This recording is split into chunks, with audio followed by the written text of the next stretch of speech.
All right. I want to make sure that this is actually live here. While we are waiting a couple minutes, I would love to see where you guys are all from, whoever is on. Yep, of course, it only will let my friends see this, so I'm changing it up. In your face, Facebook. Okay, we got somebody watching. My name is Dr. Sharnael Wolverton Sehan. I am with swiftfire.org True TV. And I am absolutely delighted to have an old friend, a new friend, an old friend, but I haven't seen him in a while, friend. Yep. Paul Young, who is the author of The Shack and many other books since then, by the way. This is my personal signed copy from what I was thinking this morning. How long has it been since I've physically seen you? It's been Probably like 10 years. 10 years. Yep. 10 years. It's been, how does time go by like that? But thank you for being here with me today and with all of us. Honored to be with you. Always good to hear your voice. I know. I text every now just to check in with you. And Yep. one thing that I love about this man is he is forever present. He is literally love on legs. And he has taught me so much, not just through the book and the books and the movie. If you haven't seen the movie, definitely get that perspective as well. But anytime I text and anytime I've actually seen his interaction with other people, he is like locked in and connected with source and being love to whoever is physically in front of him. And I just really appreciate that. It's made me become more aware of how I am present and or not present with others as well. But so took a long time to get there, let me tell you. Really? Oh, it's a journey. You start as a child being present, but then you're quickly invited into leaving the presence in order to try to future trip some accomplishment or some way to deal with fear. And then it takes a long time to learn and trust that presence is what we're designed for. Well, it's really good for the immunity. I can tell you that. Well, we're designed for it, so that would make total sense. Yeah, since I've actually physically seen you, I went and got my doctorate, and so I've been that. Practicing. And I followed you, so I knew you got it. Yes. So, for those who don't know anything about you, which I doubt, but he was only a bestseller for like a million years. I would love for you to share your backstory for anyone who may be new to you. Okay. And I mean, some of us may hear this again. Some of you have heard this, but I would love to hear it again, and I would love for anyone else to hear it. Bird's eye view. Born Canadian up in northern Alberta. I was a year old when my parents and I moved to the highlands of what was then Netherlands, New Guinea, a Dutch colony, the big island right above Australia, half of which was an Australian colony called Papua New Guinea, which is given its independence before we got there. And the other half was just indigenous tribal people and under Dutch control, in the sense that the Dutch kind of managed the coastline. But my parents were missionaries, modern Western evangelical holiness movement missionaries. And my dad had grown up as a hunter-trapper, so he was set for pioneer missions. We moved in, I was a year old, we moved into what was nicknamed Cannibal Valley because they did practice ritualistic cannibalism. And but they were a agrarian large tribe, like 20 to 40,000 members over 100 square miles. And New Guinea is very unusual. It has over 800 unrelated language groups, like no connection between the language groups. And I think they're still looking for the Tower of Babel somewhere in the middle of New Guinea. But so I grew up there, experienced some of the profound things of being a third culture kid, growing up in a multicultural world, and the joys of that. And then some of the tragedy of being a third culture kid, especially in missions at that time, children were sort of the sacrificial lambs because there was a bigger mission at stake. And so, my father he didn't have a chip for being a dad. His father had destroyed that before I ever showed up, and his father before him. So I didn't have that connection at all. I was raised tribal. In fact, I didn't even know I was white till I was sent to boarding school when I was 6. And it was a huge disappointment. So missionary kid, then we came back to Canada when I was about 10. My dad was an itinerant preacher, went to 13 schools before I graduated high school. So every hello was a goodbye waiting to happen. And some of my great sadness, besides my dad and just the issues with trying to figure out where you belong, was the sexual abuse that happened both in the tribal context, but then also in missionary boarding school. And my addiction became performance, to try to mask over my deep sense of shame. And that's where the imagery of the shack comes from. It's the house on the inside that people help you build. And sadly, a lot of us, we didn't get good help. And so it's not a real habitable place. It becomes the shack, and that's where you store your addictions and hide your secrets. And it's held together by fear and shame and lies. And you're not trying to be a fake. You just have such a low view of yourself. You're just trying to cover it up because you can't deal with any more disappointment in terms of what you see in the face of other people. It's just the mirror back to you it's too devastating. And so I became a performance addict. I did well at everything, although I thought I was just fooling people. And I built a facade. If you'd have known me in my teens and 20s and stuff, you'd have said, he's a good guy. Something's a little off about him, but he's a good guy. And I held it together. I was always a hard worker. My dad instilled that. And so if you're a hard worker, there's no competition. I mean, it's just kind of the way that it happens. And so I was, quote, successful at different things that I did. Got my undergraduate degree, did some seminary work, had a desperate desire to know who God was, and a tradition that made God dangerous. So my religious tradition, and yet surrounded by beauty. Beauty had a way of dismantling my survival mechanisms, and thankfully I got married to the person that I did. Kim is a force to reckon with, born in Minot, North Dakota, where there's no 50 shades of nothing. And her and her 5 sisters, she has 5 sisters and 2 brothers, but her and her 5 sisters are called the Force. No. And may the Force be with you, yes. And I married her not because I knew how to love anybody, because I didn't. But I really thought that God had said, you need to marry Kim. And the sad part of that is that she paid a huge price for that.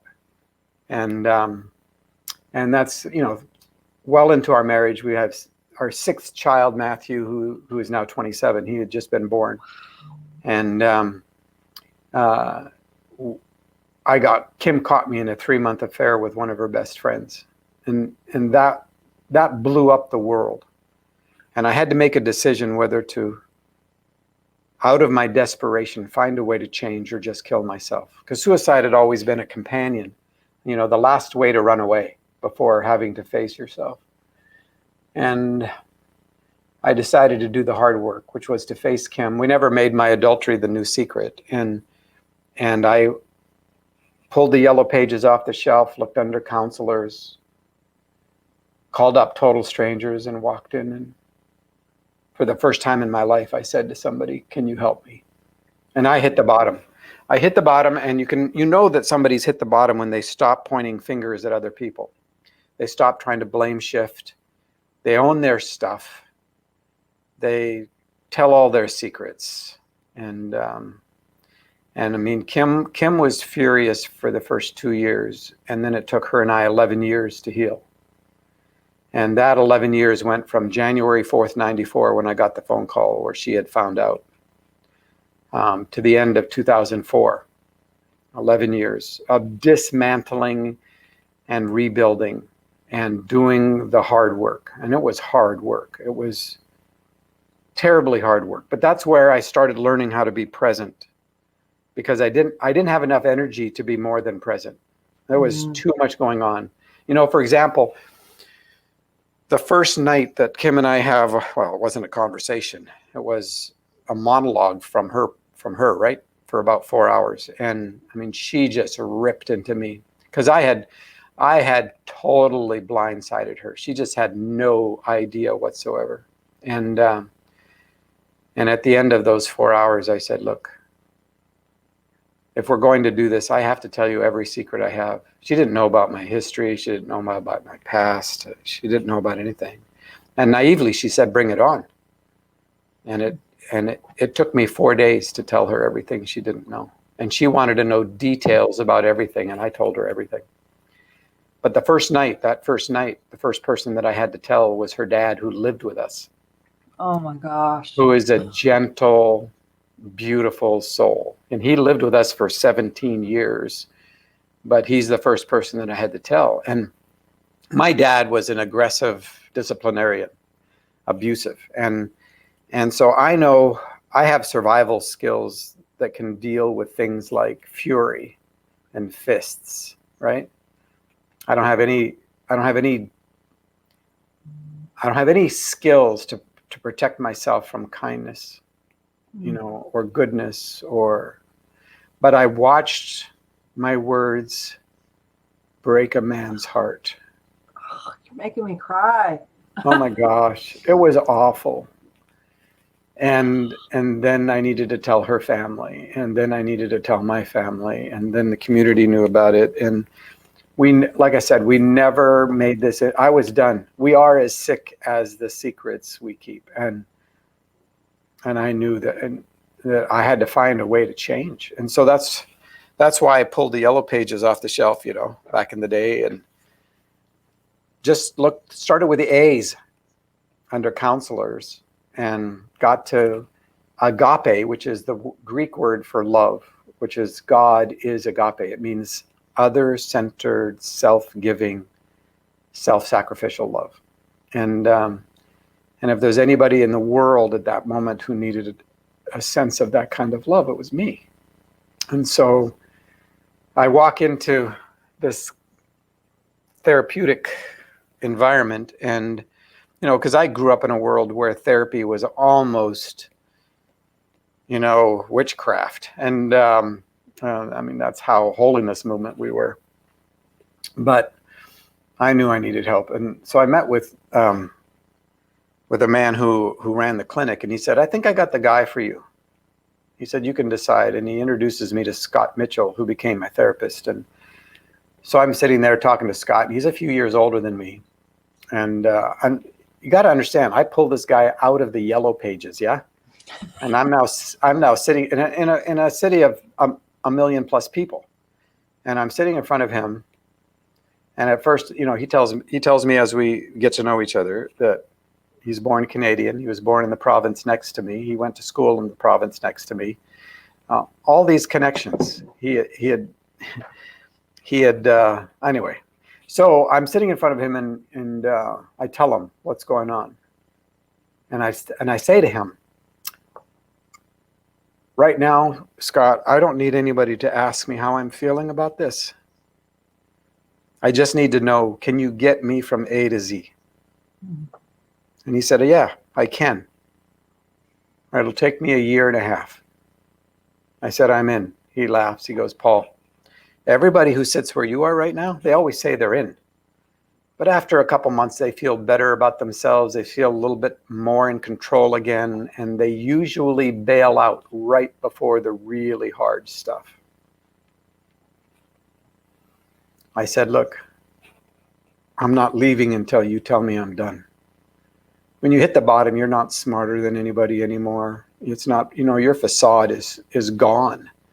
And now you're just trying to figure out what's actually real, what's not a survival mechanism.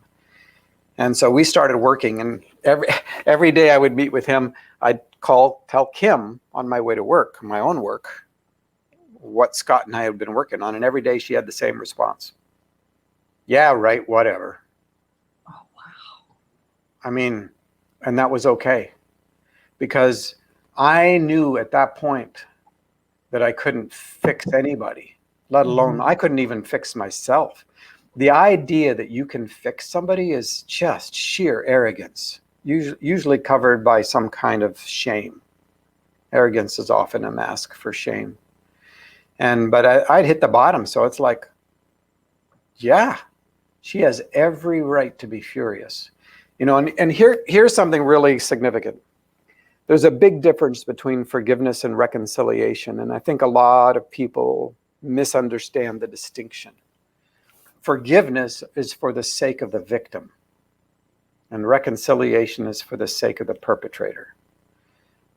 Forgiveness is so that the victim can be freed from what somebody did or some event that they experienced. Otherwise, if you carry around unforgiveness, it's like carrying a corpse around on your back and poisoning every relationship you have, and you're in bondage to it. Sadly, some of us, we create out of our hurt and trauma, we create a victim identity. Yeah. And then we can't forgive because we don't know who we are apart from that loss. And yes, people are victims, no doubt about it. I was. But forgiveness allows you to become free from that identity that will keep you in bondage. And so it's really for the sake of the perpetrator. There's this great little conversation between the disciples and Jesus, and Peter's right at the middle of it, who's kind of a hard ass. And Peter is like, he's like, so how many times do I have to forgive? Like 7? Now, what's really interesting about this is that he says 7. And Jesus' response is, no, 70 times 7. And that goes back to Genesis. I don't know if people realize that, but in Genesis, Cain's great grandson was a man who was a horrible human being. I mean, and his name was Lamech, and he's famous for his sword song. And in his sword song, he says this: if Cain will be avenged 7 times, I will be avenged 70 times 7. So when Peter says, how many times do I have to forgive? Because he wants vengeance, but he's got to do his religious duty to forgive X amount of times before he can finally take out his vengeance fantasies. Yeah? And he says, do I have to forgive like 7 times? And Jesus goes, no, 70 times 7. So he absolutely reverses Lamech's statement, and which is an infinite kind of number, right? 70 times 7 in that as a symbol. And Peter goes, well, that's impossible. And Jesus says, Peter, if you have faith, trust, if you have a sense of reality, the size of a mustard seed, which is a seed so small you can almost not see it, you can say to the mountain of unforgiveness, be picked up and thrown into the sea, and it will be. In other words, he's saying, you have enough personal agency to forgive. You can do that. And a lot of us, it's like, well, if I give up, if I actually forgive someone, then I have to give up my vengeance fantasy. Mm-hmm. And that's what empowers a lot of people, is the vengeance fantasy. And so, and Jesus is like, no, I came to free you, not to put you into bondage. It's vengeance and it's unforgiveness that is keeping you locked up. So forgiveness is for the sake of the victim. It's so that the victim can finally be free. Reconciliation is an arduous, agonizing journey for the sake of the perpetrator. And it involves a number of different things. Because here's the deal. You can forgive someone and never trust them again. because a lot of people confuse reconciliation and forgiveness. They think that when they forgive someone, they're supposed to like them now, or they're supposed to trust them now as evidence. And all that does is recycle cycles of abuse, right?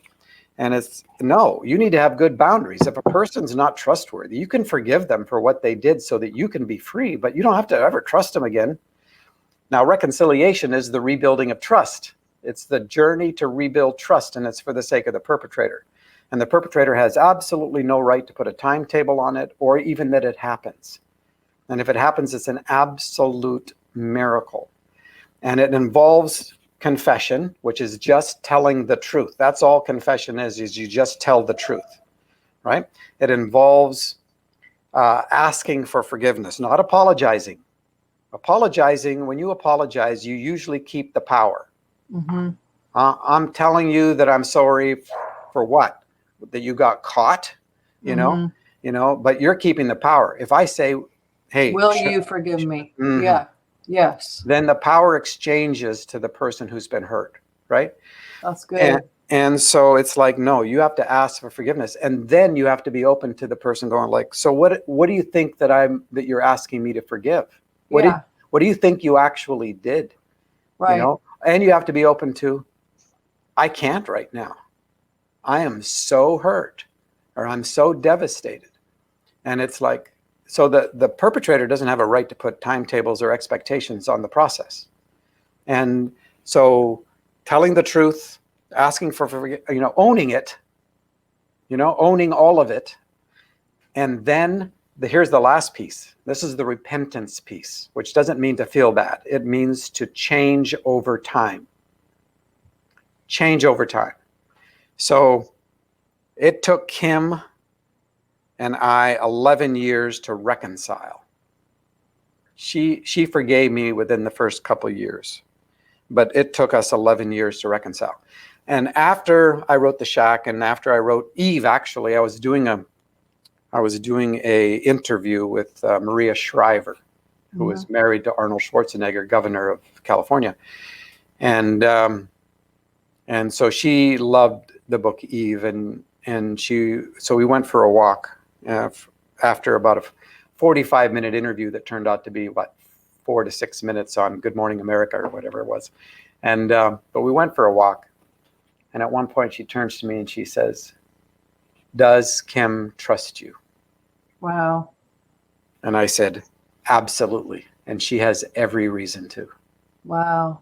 And I got chills. And she said, "How did you get there?" And I said, "I got there because I owned what I did. I told the truth. All my secrets came out. After the first 4 days, at the end of those 4 days of telling Kim all my secrets, she said to me, "I will never believe another word that comes out of your mouth the rest of your life." Wow. And she was serious. So I thought, okay, this is the way my life's going to be. I'm going to go to work. But part of owning it is to also own the situation. I didn't run from it, but if she had decided it was over, it was over. And if I'd have gone, some of this is your crap too. If I'd have done that little deflection thing, it'd have been over. It'd have been over too, right? And so I thought, she is never going to believe anything that actually changes. And so I didn't do the work to change her. I didn't do the work to fix my marriage. Whatever the marriage was going to be, it wasn't going to be what it was, because I blew up what it was. And so 11 years, end of 2004, 2005 flips over. And I'm sitting there thinking, oh my gosh, I'm like one of the healthiest people I know. Seriously. I mean, no addictions. And I'm not talking about just the ugly ones and obvious ones like porn addiction, which owned me for so much of my life.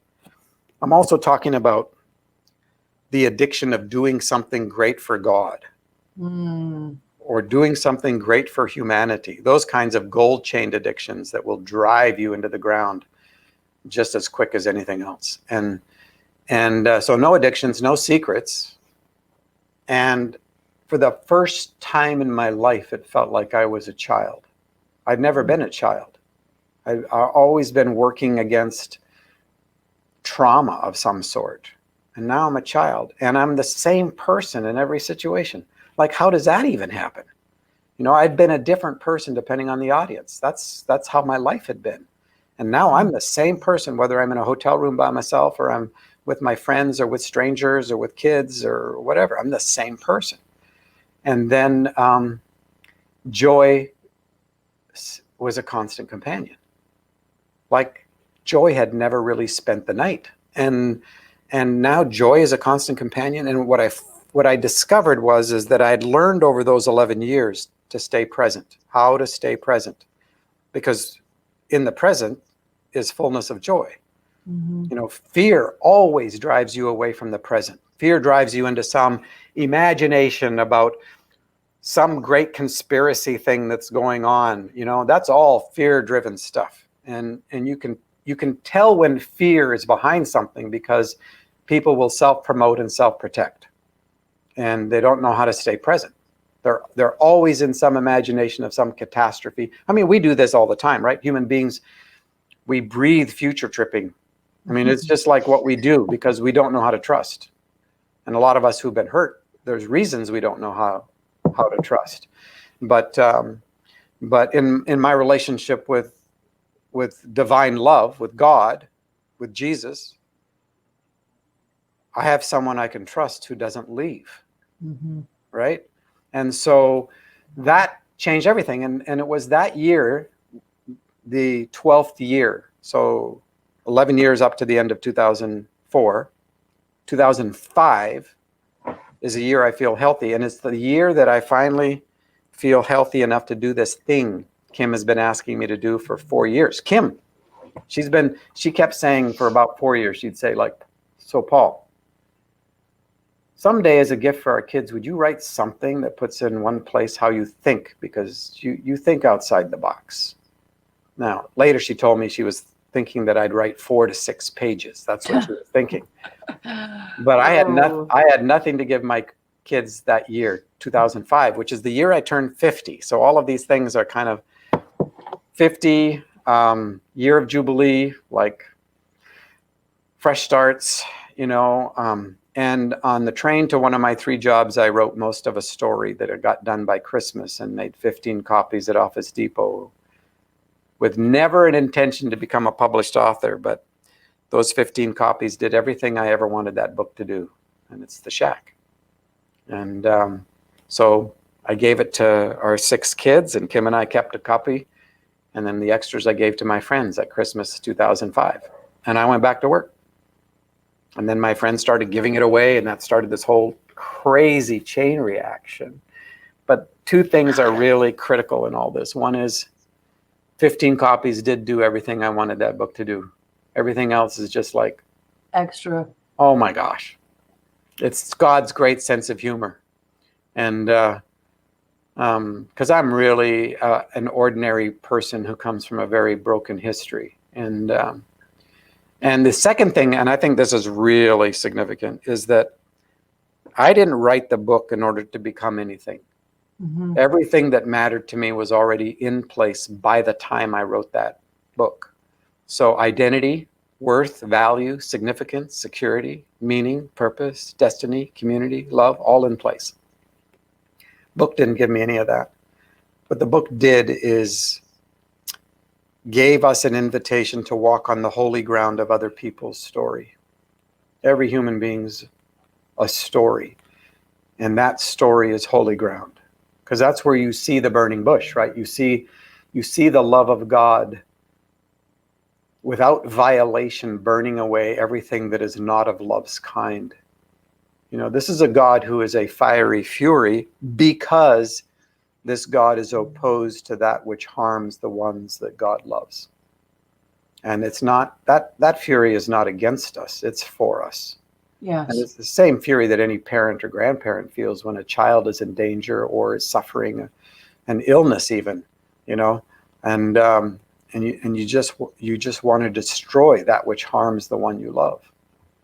And that's a long bird's eye view of of where I am. So I'm 65 now. I wrote the book when I was 50, when I turned 50. And Kim and I are the best we've ever been. And even this season, of lockdown and quarantine and all that kind of stuff, as difficult as so many aspects of it are, there have been golden threads that have been woven throughout this, if you have eyes to see. I mean, part of it is that we're in a huge time of exposure. And that's a good thing, because the unexposed is the unhealed. You are as sick as the secrets you keep, and I keep, right? The shack again, going back to this. To that metaphor, yeah. So now, I live in the grace of one day. That's my work. I think the work for every human being is the fight to stay present. I think that's the work. Everything else flows from presence. I was with a group of people in Eastern Oregon a year ago, and I do Q&R, questions and response. It's the Canadian version of Q&A. It's that the Canadians know we don't have all the answers, so we do Q&R and questions and responses. And I love that, because you never know what somebody's going to ask. And I love the impromptu nature of all that. And this guy says, so there's this Irish proverb I'd like you to comment about. It goes like this: when you die, the only thing that will have mattered is if you had impact. What do you think about that? And out of my mouth, before I even thought, came words that I had to go like, I got to write that down. It's so good, right? Because that happens sometimes, and it's always surprising. Makes you look really smart, but it's like totally the Holy Spirit. And I said, I've never heard a child say anything like that. I guess you have to become an adult to say something like that. Children assume presence is impact. Mm. Yeah. And as soon as I said that, I went, that's a mic drop line. Children, as long as they're not trying to survive trauma. Yeah. Children that are healthy, they assume presence is impact. They're not coming here with a plan to try to impress Gramps or Grandma, and they're like, I'm here. The whole world is here right now, right this moment. This is it. And presence is impact. And a lot of us during this time, we've been forced to realize how much we've been running from presence. Yes. Right? Yeah. Because they're being stuck at home, I think, in the quiet, not going to work, being in the family and just looking at the same walls and what have you, that people are making choices. They're either escaping with Netflix and alcohol and drugs and whatever to keep that lack of presence, or they're going inward and they're, and maybe they don't have a job coming out of it. So they're like, what do I really love doing? And it's like, I've heard so many people who are changing careers and doing the thing they've always wanted to do, and, really tapping into who they are and their purpose on the planet. And Robert Tennyson Stevens is a dear friend of mine, and he always says the present is present. Like, it's the gift present. Absolutely. And one thing I'm just going to say real quick, and I want to give you so much time, but I have recently been working with a couple that do scalar waves, and scalar waves can be used for healing.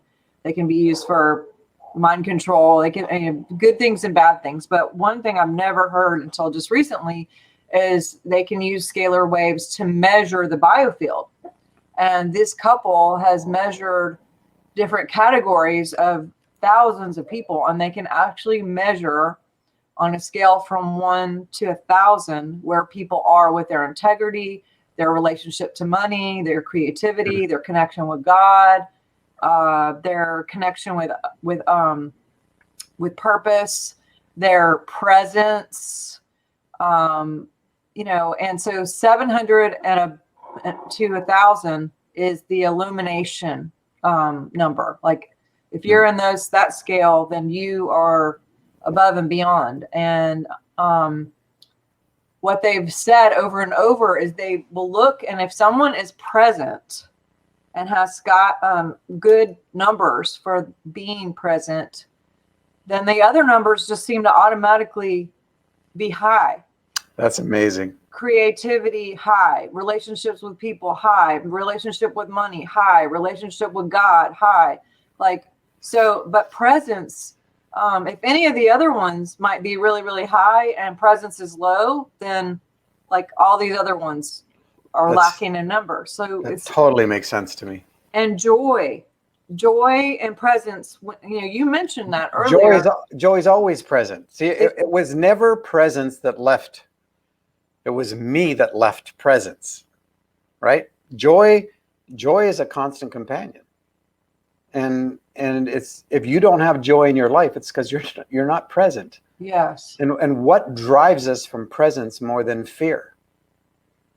You Yeah. know, And like you said, I call it time travel, but I call it future tripping. you called, I think it's cute that we have a similar mindset, but it's either thinking about the past, which is time travel, or thinking about the future is what causes stress, because you're thinking about what you're thinking about, and A, B, C, D, all the things of this happens, and that's where we get into beta. That's where we get into fight or flight. That's when it changes the biofield. That's when, if the biofield changes, you start collecting more situations that will give you more of that.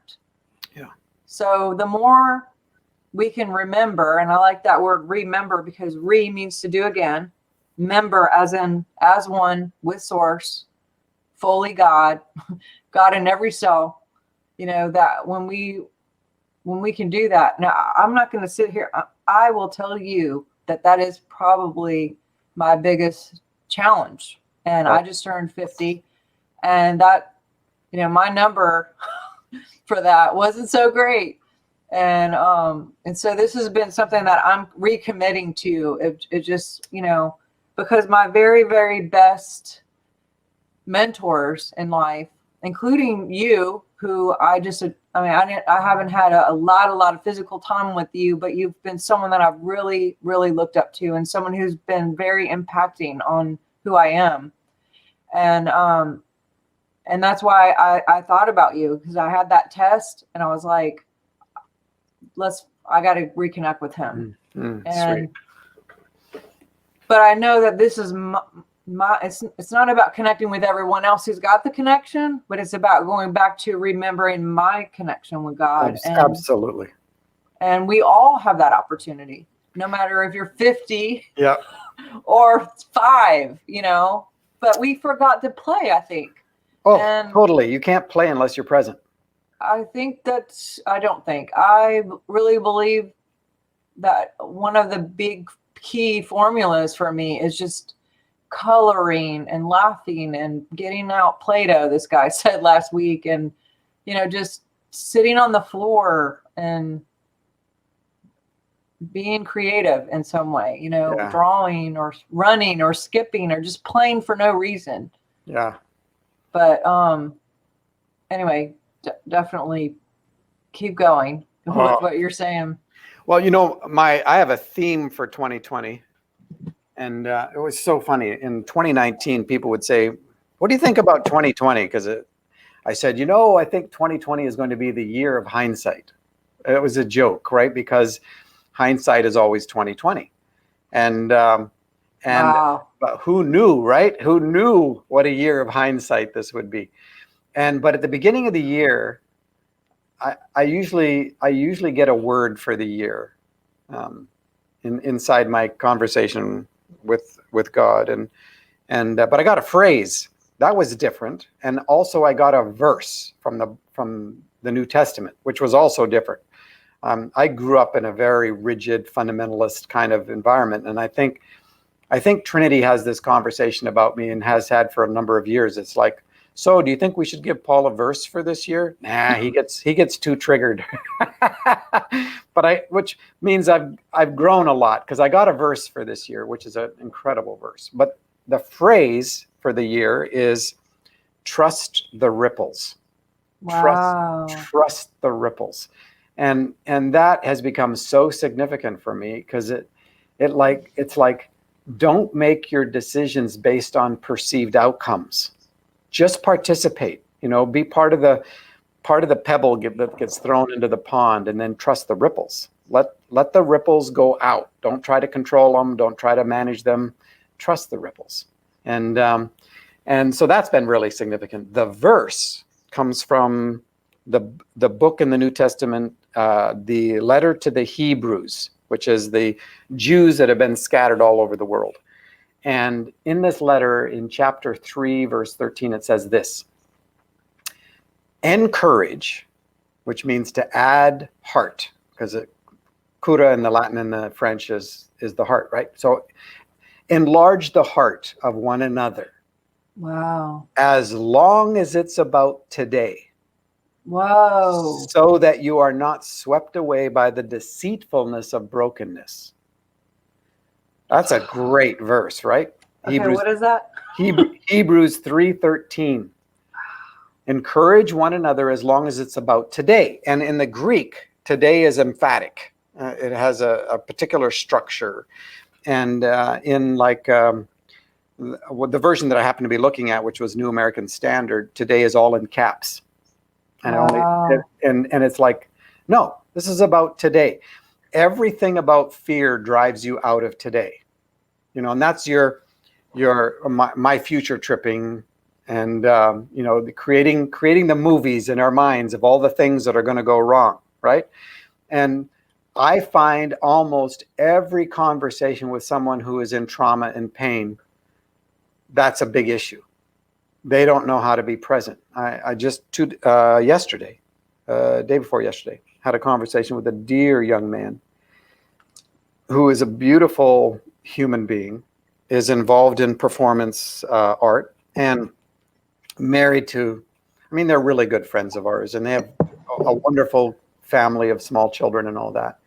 And COVID has put him into a situation where all of a sudden everything's dried up, and now he's scrambling to try to figure out what his identity is.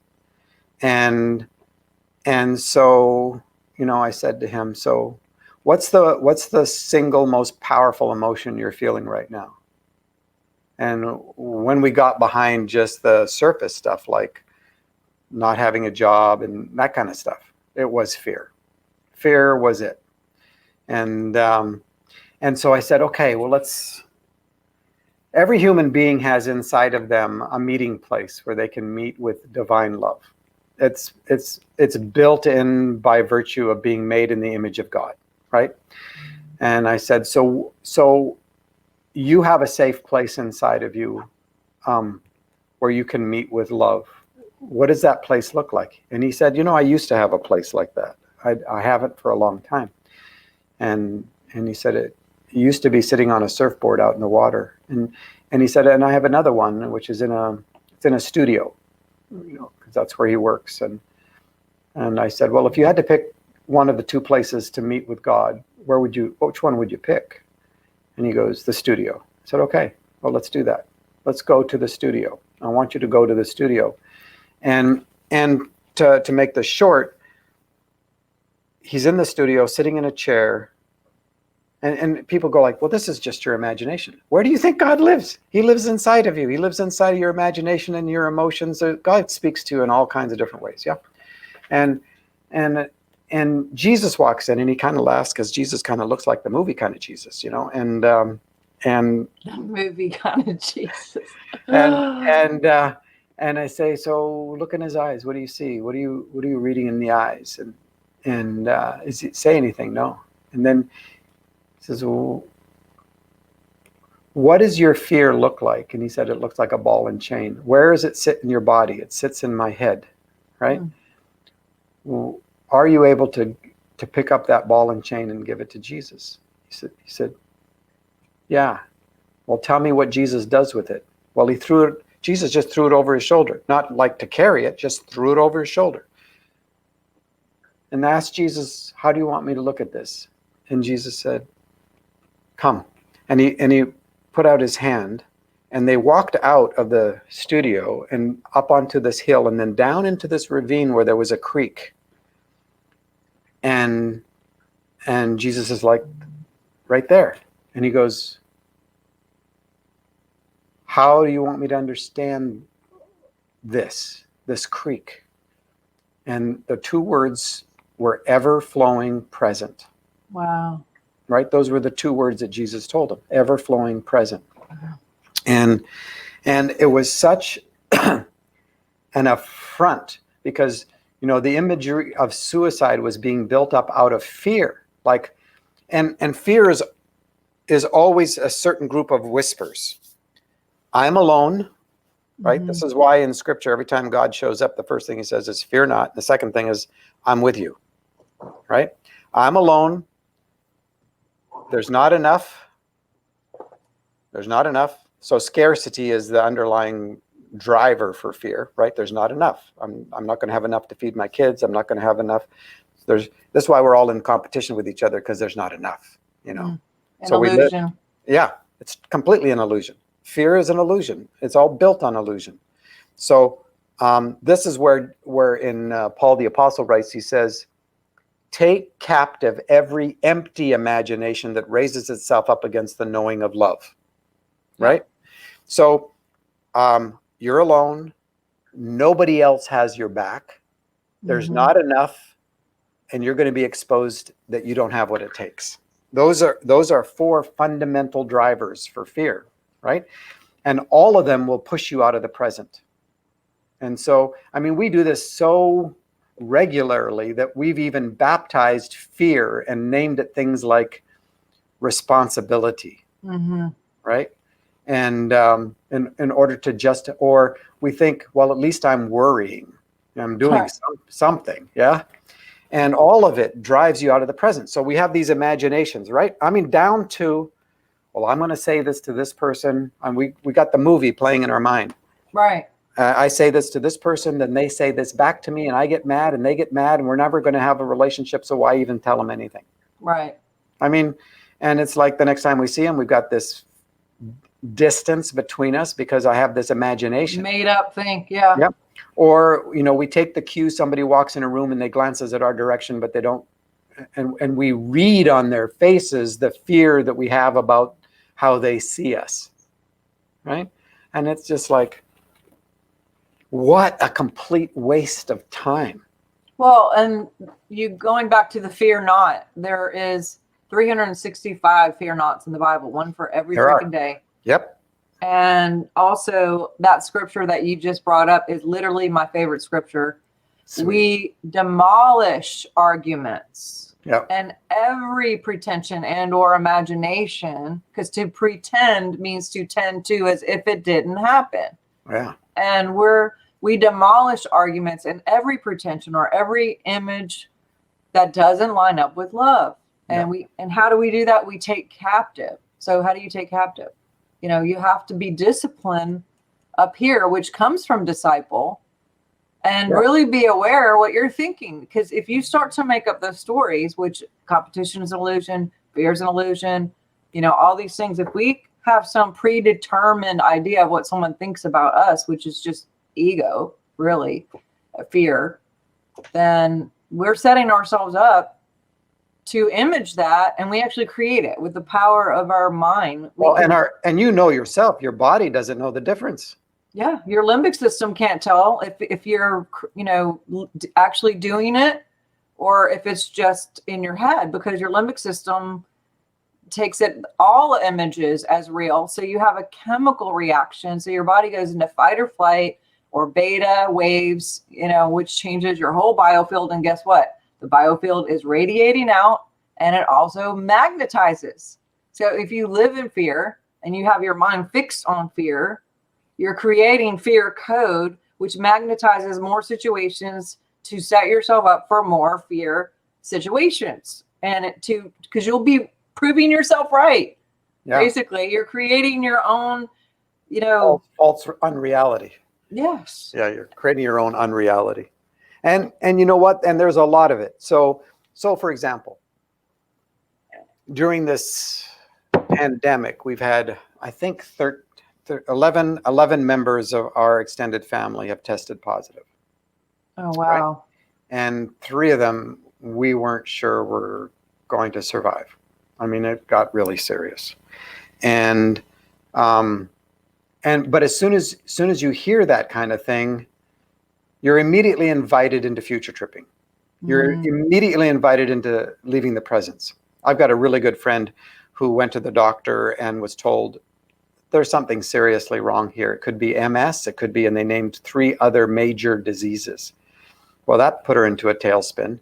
And I didn't know about it. She lives in Michigan, and her and her family, or her husband calls me and says, Paul, would you talk to her? And I said, absolutely. What's going on? And he tells me. So I call her up, and we chit chat about our kids and stuff like that for a bit. And then she says, like, so why are you calling? And I said, well, I'm calling to help you plan your funeral. Oh. And she laughs. She goes, what? And then she goes, oh, Brian called you, didn't he? And I go, yeah, he loves you. I said, look, he told me that, that this is what you got diagnosed with, that possibly one of these things. And so I figured you were so deeply into future tripping that I would call you up and save you some time, and you and I together would plan your funeral. Like what kind of music you want, what you want somebody to say to your kids, And she just laughed. She went, "Oh my gosh!" That's awesome. She said, "You know what I've been doing the last 48 hours? Researching everything I can on MS. I mean, I've hardly gotten any sleep because I'm trying to figure. Because see, a lot of what we do, instead of staying present, we're going to run into something. So she's thinking knowledge will give her back the control she feels has left." Wow. And that the reality is we don't have control. I mean, you could be dead by tomorrow because some cell in your brain goes sideways, right? I mean, it's all, the only real world is the world that you are in this moment. This conversation that I'm having with you is the real world. This is where God lives in you and God lives in me. And this is where everything flows from, is presence. And in the present, there's fullness of joy.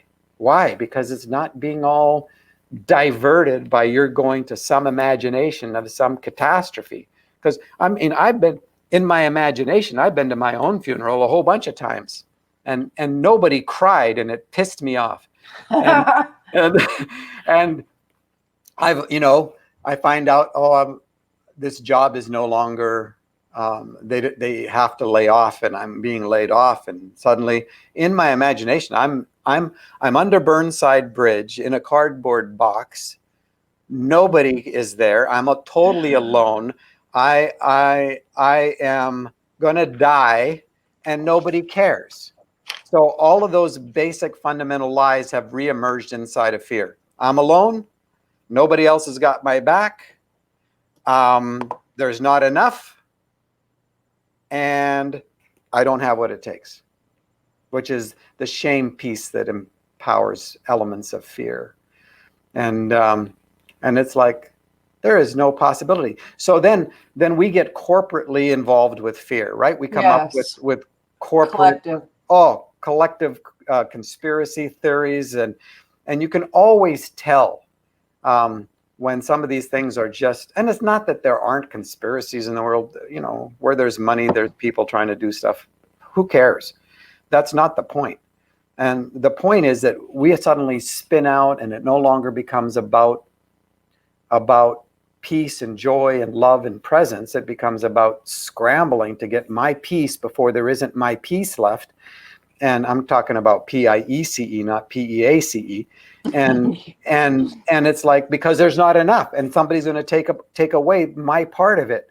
And so we want to make sure those people aren't present to take away my part of what's due me, because there's not enough.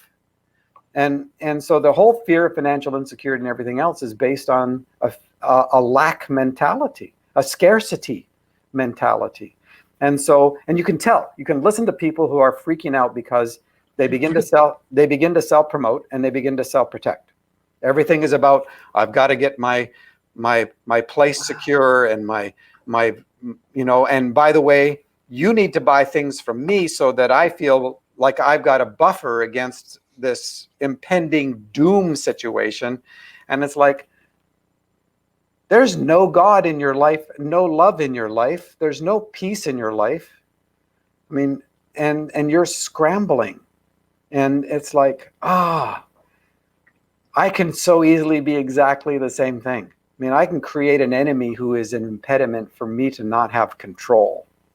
Because that's what fear is. It's a response to not being in control. And your choice is one of two. Find a way to control, and future tripping is one of those imaginary ways to try to get a sense of control. Or trust. Those are your two choices. And trust is always present tense. Mm-hmm. You don't get grace today for something that doesn't exist. And empty imaginations don't exist. Yes, and that word imagination is so powerful, because talking about the collective again, to image a nation, imagination, to image a nation. And when we're doing that on a collective, it actually can change the whole field of the earth. Like, it's measurable. Yeah. And I mean, they've done all kinds of things where the earth actually shifted with everyone's focus on OJ that day, or Diana, or, the wedding or the funeral or 9/11. I mean, this kind of stuff actually does change the literal earth collective frequency. Yeah. But here's the good news. We can do it on the opposite too. We Well, can not be love. not just the opposite. Love is way more powerful than fear. It's love that has the power to cast fear out. The one who fears is not perfected in love. That means you just don't know how much you're loved yet. There is no fear in love. This is all 1 John, right? I'm quoting. And this is why when it said, well, the sins, the brokenness of someone will visit their family for X amount of generations, but goodness will go to 1,000. So it was like 5 or 6 or 4, depending on the passage, but about, the way you treat your children will spill out into their lives and their children, right? It can be stopped, but it takes actual participation. God won't heal you apart from your participation. This is not something God does to you, because personal agency is a requirement for love to even exist. And so God's not going to heal you apart from your participation. But love and light, I mean, think about this. Anything that is actual is real. So light is real. It has speed. It has particle and wave, right? Darkness doesn't have any of that. Mm-hmm. So, right? Truth has presence. It has power. It has substance. Yes. Lies don't. In fact, without truth, you can't have a lie. But you can have truth without a lie. Oh, yeah. But lies can't exist without a truth. And it's measurable. Going back to data. Sure. They've measured people's physical bodies when someone is sitting there telling them lies over and over and over again, and you will drain out. Your frequency literally dispels. But the opposite is true. When you speak love or anything that's positively true, like, it doesn't even have to be positive, it could just be factually true, then it actually builds up the strength of your physical body. It's tangible. You can feel it. If you pay attention, you can, like you said, you could tell where the undercurrent is, literally, of what people are saying and how they're saying it. Yep. And you can say, you know what? I'm not going to participate in that kind of stuff. It's like, fear not is an invitation, right? It's like, take captive every empty imagination. And imagination framed inside of love produces incredibly beautiful, wonderful, substantial things. Imagination framed inside fear just produces more violence, and the external violence that you're watching in the world it's really a manifestation of internal violence that's happening inside of people. And the grounds for that internal violence is fundamentally fear. Mm-hmm. Well, and even going back to not just what we're watching, but the scriptures say, whatever you give ear to be careful, because it will be given unto you. So who are you listening to? Like you said, when someone calls and says whatever, I'm like, hey, call them direct, please. keep me out of it. I'm not, I do my best to kind of keep anything that's not going to serve the situation or myself or my physical body or my emotions. Yeah. And like check that at the door. And here's the other good news. This is a simple way to live. To live in the present is how a child lives unless they're hurt, right? It's just, they don't have 5-year plans. They're not scrambling. They're not, they don't see color except as beauty. They see color as beauty. They don't see color as divisive. They don't have the inability to love on people who are different or older, or and so this is a simple way to live. To trust is a simple way to live. Fear is incredibly complex. And when people start getting very complicated in how they're looking at the world and all these things are going on and all these levels of this and levels of that and all that kind of stuff, I'm like, you know what? That's just too complicated for me. If this doesn't work for children, it's probably not that significant, So I like being a child.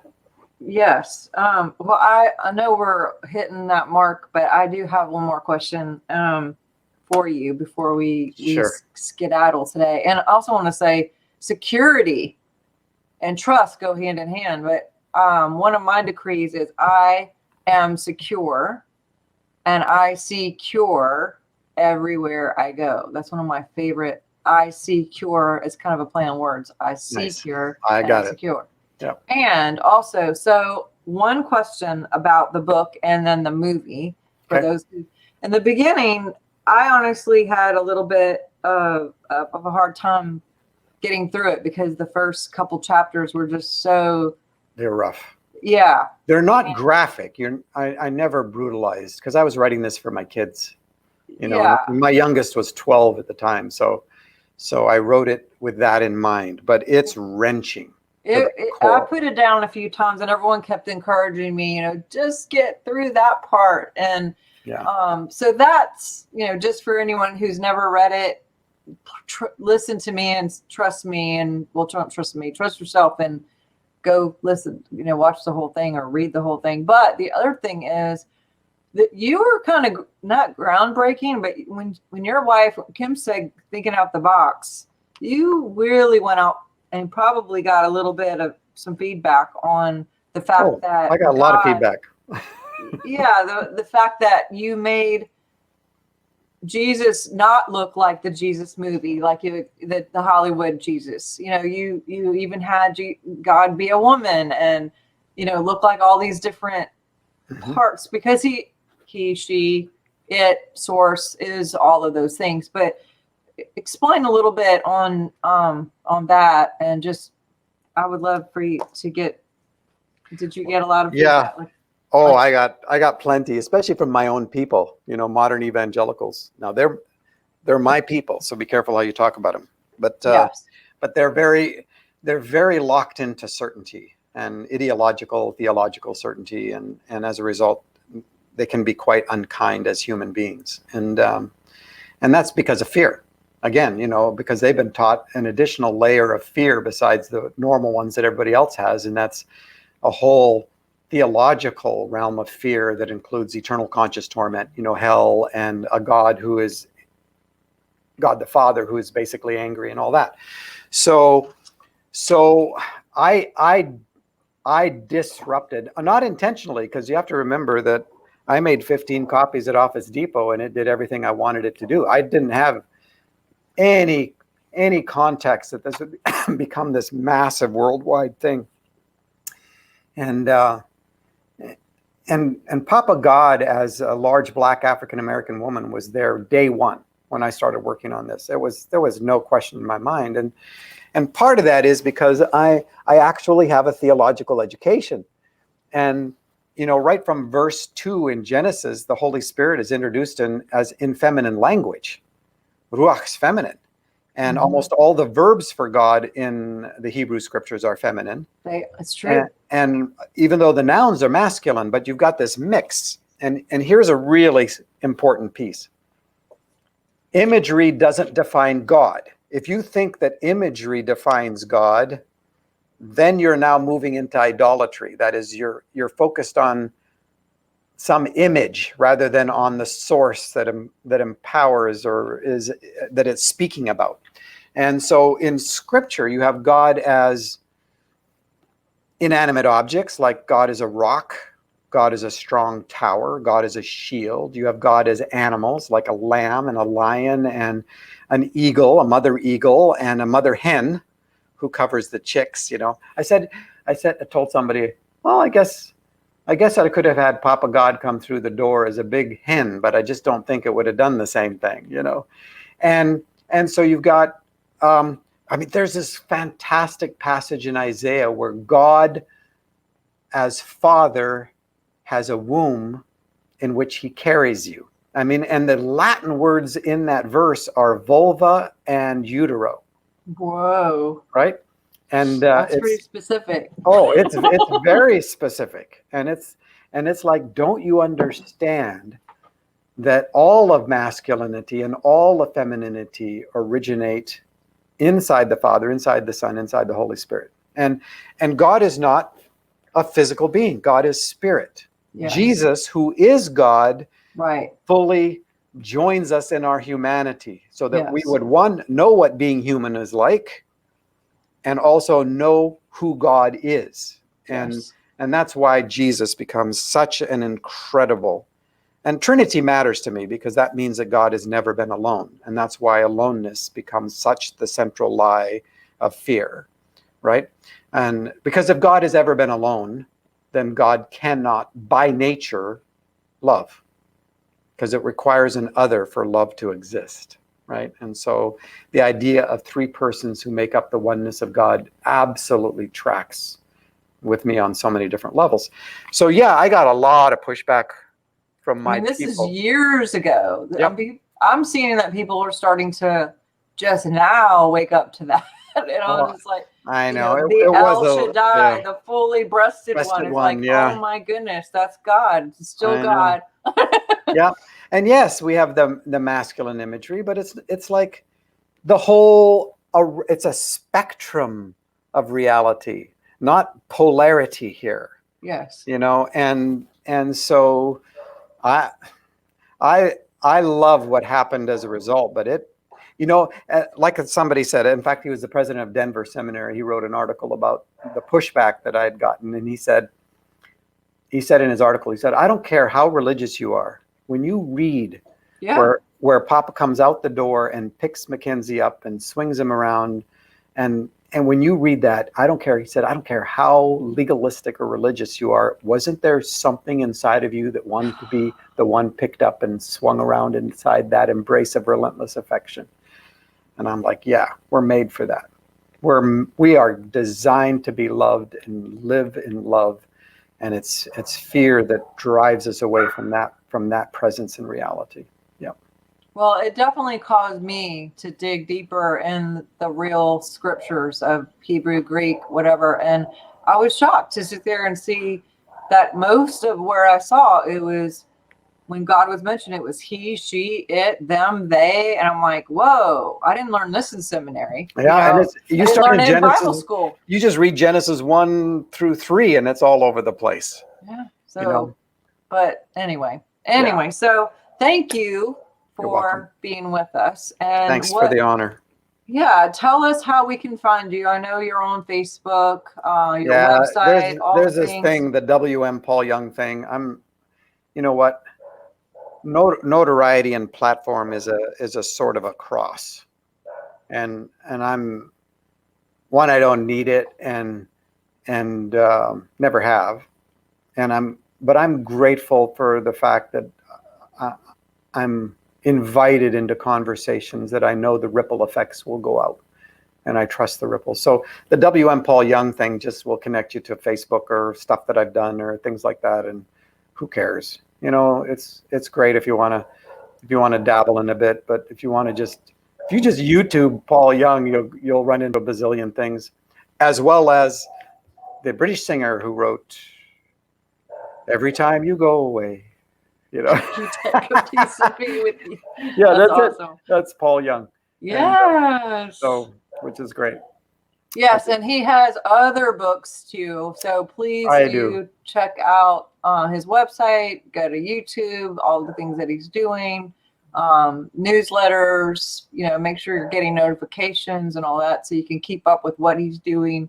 And anyway, I just am forever grateful for us crossing paths years ago, and just really thankful that you gave us some time here for people to be reintroduced to you and to connect with you again. Thank you. Well, you've come a long way, baby. We are all hopefully coming a long We are. way. I'm such an optimist about all this.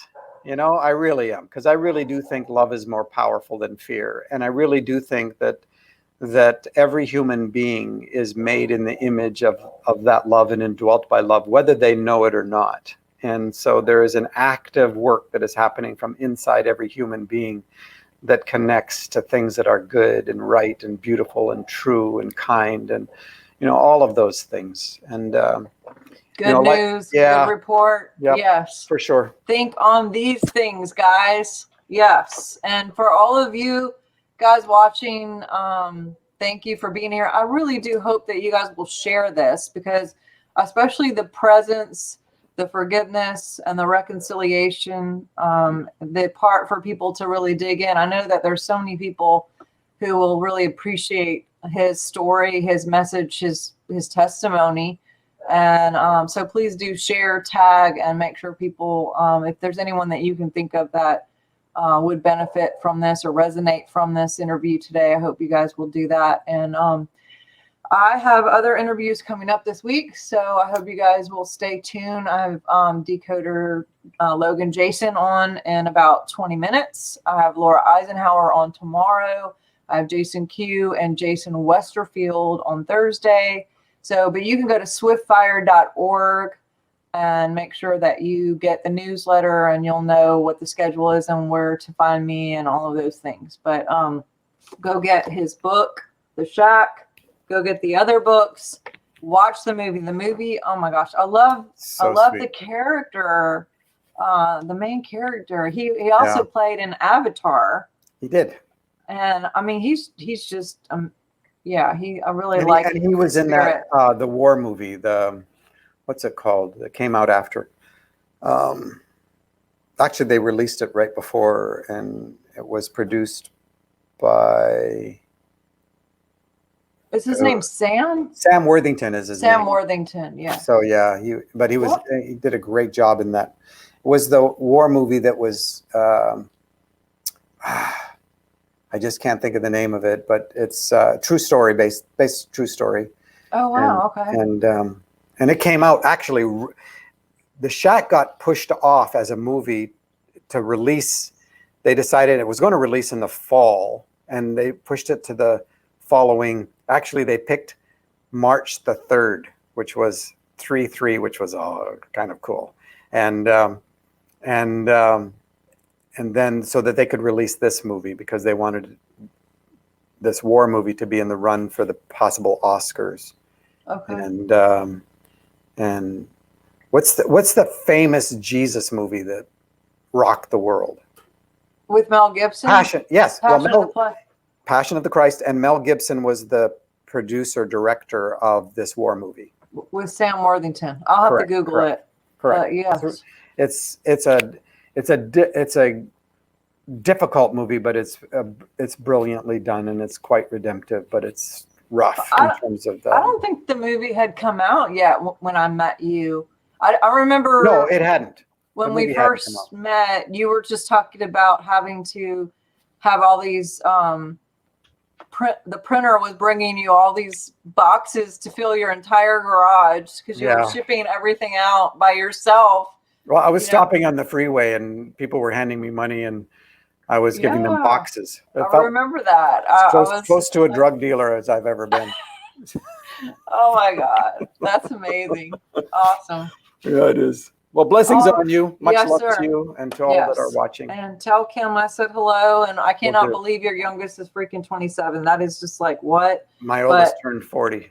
Oh, wow. Well, this have year. a wonderful week, a wonderful year, and let's Enjoy just say today's that. grace. Yes, sir. All right. Thank you for everything. Bye, you guys. We'll see you Bye-bye. guys later and talk soon. Okay. All right. Bye-bye. Bye-bye.